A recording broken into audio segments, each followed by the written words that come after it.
नमस्कार साथियों, स्वागत है आपका अपने YouTube चैनल में। आज फिर से हम लेकर के आए हैं आपके लिए एक नया और शानदार सा टॉपिक। और आज के इस वीडियो में हम बात करने जा रहे हैं gravitation, acceleration due to gravity और उसके यूनिट और डायमेंशन के बारे में। तो चलिए बिना किसी रुकावट के स्टार्ट करते हैं वीडियो। अगर आप हमारे चैनल में नए हैं तो पहले आपको हम यही कहेंगे कि आप हमारे चैनल को सब्सक्राइब कर लीजिए। अगर आपको हमारी वीडियो पसंद आती है तो आप इसे लाइक करना ना भूलें। चलिए स्टार्ट करते हैं टॉपिक को।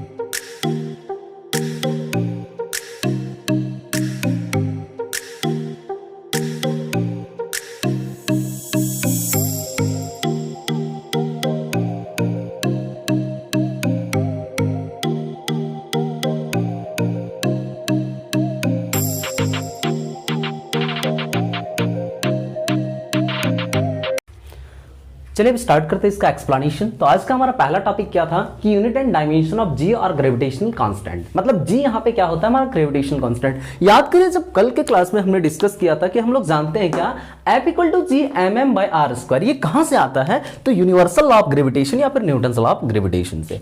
तो इसमें हमारा जो जी था, जी को हम लोग या तो ग्रेविटेशनल कांस्टेंट बोलते थे या फिर जी जनरली हम बोल सकते हैं। चलिए स्टार्ट करते हैं कि जी का यूनिट और डायमेंशन क्या होता है। जी का यूनिट डायमेंशन जानेंगे, इसके बाद जानेंगे आखिरकार ये मेरा ग्रेविटेशनल कांस्टेंट होता क्या है। चलिए स्टार्ट करते हैं बिना किसी देरी का। तो सबसे पहला टर्म हमारा क्या है, यूनिट निकालते हैं। वी नो दैट, हम सब जानते हैं। क्या जानते हैं हम लोग, तो F equal to G M M by R square. फिर से रिपीट कर रहे हैं, हम लोग इसे कहां से जानते हैं, तो न्यूटन लॉ ऑफ ग्रेविटेशन से। क्या जानते हैं, F equal to G M M by R square, जहां पे F मेरा फोर्स है, दोनों ऑब्जेक्ट के बीच के लगने वाला फोर्स। G मेरा क्या है, तो ग्रेविटेशनल कांस्टेंट। M और M क्या है मेरा, M है मेरा एक capital body, that means mass of air, और स्मॉल m क्या है, मास ऑफ द बॉडी, जहां पे r मेरा क्या है, डिस्टेंस बिटवीन बोथ बॉडी। ठीक है, चलिए सबसे पहले हमने क्या किया, यहाँ पे आर स्क्वायर हमारे डिवाइड में है, इसको इस टर्म को क्या करते हैं, इक्वल टू के उस साइड ले जाकर के मल्टीप्लाई में करते हैं, हो जाएगा ये हमारा एफ आर स्क्वायर। इस टर्म में राइट हैंड साइड में हमारा बचेगा जी एम एम। अब क्या करते हैं, हमें यूनिट निकालना है और डायमेंशन जी का निकालना है, इसीलिए हम सिर्फ जी को रखते हैं और ये जो एम एम हमारा इधर मल्टीप्लाई में है उधर बेच करके हम डिवाइड में कर देते हैं। मतलब जी इक्वल टू क्या हो जाएगा अब हमारा एफ आर स्क्वायर, और ये एम एम चला जाएगा तो डिवाइडेड बाई एम एम। अभी क्या है, हमको यूनिट निकालना है जी का। तो सबसे पहले जी का यूनिट निकालने के लिए फोर्स, डिस्टेंस और दोनों मास का यूनिट निकालते हैं। चलिए फोर्स का यूनिट आपको पता है क्या होता है, न्यूटन, डिस्टेंस का मीटर और स्क्वायर, इसलिए न्यूटन मीटर स्क्वायर, और मास का केजी और एक और मास का केजी, मतलब केजी केजी केजी का स्क्वायर। यहाँ क्या हो गया, न्यूटन मीटर स्क्वायर और केजी स्क्वायर, ऊपर जाएगा हो जाएगा पर केजी स्क्वायर।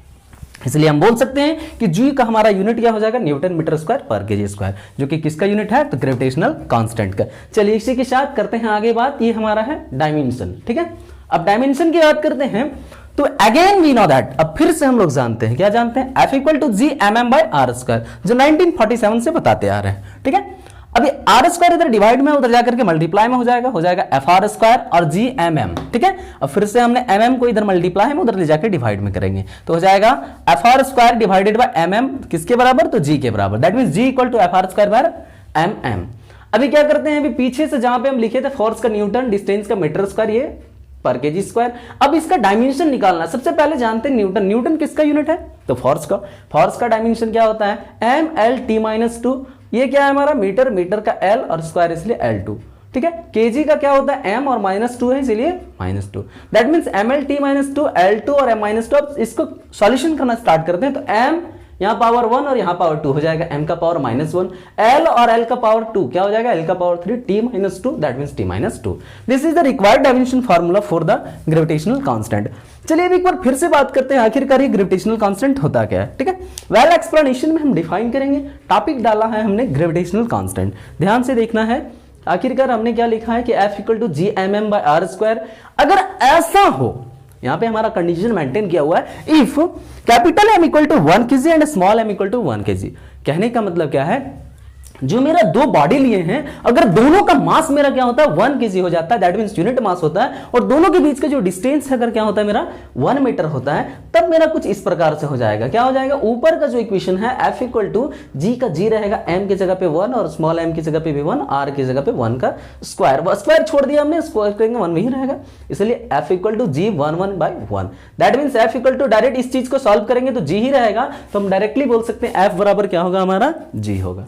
ठीक है, अब समझना है ध्यान से इस बात को कि यहां पे हमारा F इक्वल टू जी आया, कहने का मतलब क्या है, तो आखिरकार ये F होता क्या है, तो याद करें जब हमने बताया था न्यूटन्स लॉ ऑफ ग्रेविटेशन, तो हमने बताया था कि अगर कोई दो बॉडी लेते हैं, दोनों का मास समथिंग, एक कैपिटल है दूसरे का स्मॉल m है, और दोनों के बीच का जो सेपरेशन डिस्टेंस है उसको हम r मानते हैं, तब दोनों के बीच जो फोर्स लगता है उसको हम लोग F से डिनोट करते हैं, तो ये मेरा F था और G मेरा ग्रेविटेशनल कांस्टेंट है। कहने का मतलब दो ऑब्जेक्ट के बीच लगने वाला फोर्स F और ग्रेविटेशनल कांस्टेंट में रिलेशन क्या है कि दोनों इक्वल होता है। बालक कंडीशन क्या है, ये कब इक्वल होता है, अगर ऐसा हो कि दोनों का मास मेरा 1 kg और डिस्टेंस क्या हो 1 मीटर हो, तो इस प्रकार से हम ग्रेविटेशनल कांस्टेंट को डिफाइन करेंगे। नीचे हमने लिखा है कि this means gravitational constant is defined as the force of attraction between two objects when mass of object is unit and distance between them is also unit। कहने का मतलब क्या है, ये कहना क्या चाह रहा है कि ग्रेविटेशनल कांस्टेंट को हम इस प्रकार से डिफाइन कर सकते हैं कि ग्रेविटेशनल कांस्टेंट दो ऑब्जेक्ट के बीच लगने वाला फोर्स होता है, यानी कि दोनों ऑब्जेक्ट के बीच में लगने वाला फोर्स के बराबर होता है ग्रेविटेशनल कांस्टेंट। कंडीशन ये है कि दोनों का मास मेरा यूनिट होना चाहिए, यानी कि 1 kg होना चाहिए, और दोनों के बीच का जो सेपरेशन डिस्टेंस है वो कितना होना चाहिए 1 मीटर होना चाहिए। फिर से इसी बात को हम रिपीट कर रहे हैं कि ये मेरा जो ग्रेविटेशनल कांस्टेंट है वो है क्या, तो ग्रेविटेशनल कांस्टेंट दो बॉडी के बीच लगने वाला फोर्स के इक्वल होता है, बराबर होता है, कब, जब दोनों ऑब्जेक्ट का मास मेरा 1 kg रहे और दोनों को सेपरेशन डिस्टेंस जो है क्या रहे 1 मीटर। अंडरस्टैंड, चलिए आगे बढ़ते हैं। इसी को और में हमने लिखा है कि gravitational constant is equal to force of attraction.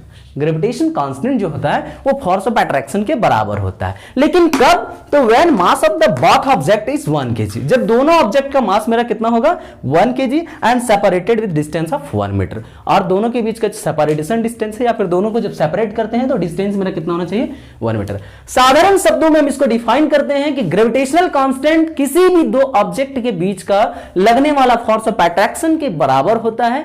Condition है कि दोनों ऑब्जेक्ट का मास मेरा यूनिट यानी 1 kg होना चाहिए और दोनों के बीच का डिस्टेंस जो है मेरा वो 1 मीटर होना चाहिए। ठीक है, देखते हैं एक और नया टॉपिक है आपके बीच में जिसका नाम है एक्सेलरेशन ड्यू टू ग्रेविटी।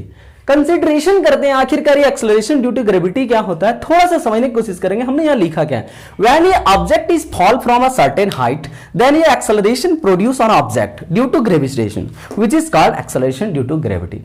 समझने के लिए एक बात हम कहना चाहेंगे, अगर हम ऐसा करते हैं, यहां पे कोई ऑब्जेक्ट या फिर जनरल में कोई ऑब्जेक्ट क्या करता है अपने पोजीशन को चेंज करता है, तब हम उसको बोलते हैं कि अगर उसके वेलोसिटी में टाइम के साथ चेंज आया तो होता है मेरा एक्सेलरेशन। ठीक है वालों, टाइम के साथ उसके वेलोसिटी में चेंज आना वो जनरल लाइफ में मेरा कहलाता है एक्सेलरेशन या फिर लीनियर एक्सेलरेशन। लेकिन ऐसा करते हैं कि अगर किसी ऑब्जेक्ट को हम फ्रीली छोड़ देते हैं, अगर किसी ऑब्जेक्ट को हम फ्रीली क्या कर दिए छोड़ देते हैं, तो छोड़ने के बाद मेरा होता क्या है, तो कुछ ना कुछ एक्सेलरेशन से ऑब्जेक्ट क्या करता है अपवर्ड से मेरा डाउनवर्ड की ओर आता है। अगर इस ऑब्जेक्ट को हम यहां पे छोड़ दे तो कुछ एक्सेलरेशन ये क्या करेगा, पृथ्वी इसको नीचे की ओर खींचेगी। फिर से रिपीट कर रहे हैं, अगर किसी ऑब्जेक्ट को हम किसी हाइट से छोड़ते हैं तो वो कुछ एक्सेलरेशन के साथ क्या होगा, नीचे की ओर आएगा। नीचे की ओर आने के ड्यूरेशन में ऑब्जेक्ट में कुछ ना कुछ एक्सेलरेशन जरूर आता है और उसी एक्सेलरेशन को हम लोग बोलते हैं एक्सेलरेशन ड्यू टू ग्रेविटी। फिर से रिपीट कर रहे हैं, When object is fall from a certain height, जब किसी ऑब्जेक्ट को एक कुछ हाइट से छोड़ दिया जाए, then ये एक्सेलरेशन प्रोड्यूस ऑन ऑब्जेक्ट, तब ऑब्जेक्ट में क्या होता है एक प्रकार का एक्सेलरेशन आता है, त्वरण आता है, और उसी एक्सेलरेशन को हम लोग क्या बोलते हैं, एक्सेलरेशन ड्यू टू ग्रेविटी। ठीक है, इसे हम लोग किससे डिनोट करते हैं, तो याद करें नेक्स्ट टॉपिक में हम बताएंगे बहुत अच्छे से। इसको हम लोग जी से डिनोट करते हैं, small value of G, that means small G, है ना। तो एक्सेलरेशन ड्यू टू ग्रेविटी का जो हमारा यूनिट होता है वो क्या होता है, तो मीटर पर सेकंड स्क्वायर होता है। How it is possible to the unit of the acceleration due to gravity is metre per second square, because that the acceleration due to gravity is an acceleration, it's depend upon gravitation। क्योंकि हम कहना चाह रहे हैं कि ये जो acceleration due to gravity अभी हम बताएं कि इसको हम किससे डिनोट करते हैं, जी से डिनोट करते हैं। और हमने ये बताया कि ये एक्सेलरेशन ड्यू टू ग्रेविटी भी एक प्रकार का एक्सेलरेशन है, इसीलिए इसका यूनिट क्या हो जाएगा हमारा मीटर पर सेकंड स्क्वायर। और इसका डायमेंशन हमारा क्या हो जाएगा, तो मीटर के लिए एल और सेकंड के लिए टी, यानी कि LT-2 हो जाएगा। इसी के साथ खत्म करते हैं आज का बात। तो बने रहिए हमारे साथ, हर रोज लाएंगे आपके लिए एक और नया वीडियो। और इसी तरह से आपको हम क्लास 11th 12th के सारे कोर्सेज कंप्लीट करवाएंगे। फिजिक्स से जितने भी रिलेटेड न्यूमेरिकल्स हैं, चाहे वो कम्पिटिटिव हो, जनरल हो, नीट और मेडिकल, किसी भी चीज़ों के लिए सब कुछ आपको अवेलेबल करा दिया जाएगा। अगर आपको असाइनमेंट चाहिए या फिर किसी भी प्रकार का मल्टीपल चॉइस क्वेश्चन के नोट्स की जरूरत है, तो आप हमारे कॉन्टैक्ट नंबर या फिर डिस्क्रिप्शन बॉक्स में नीचे दे दिया जाएगा, आप उससे ले सकते हैं या फिर हमें कमेंट सेक्शन में कमेंट कर सकते हैं। Thank you.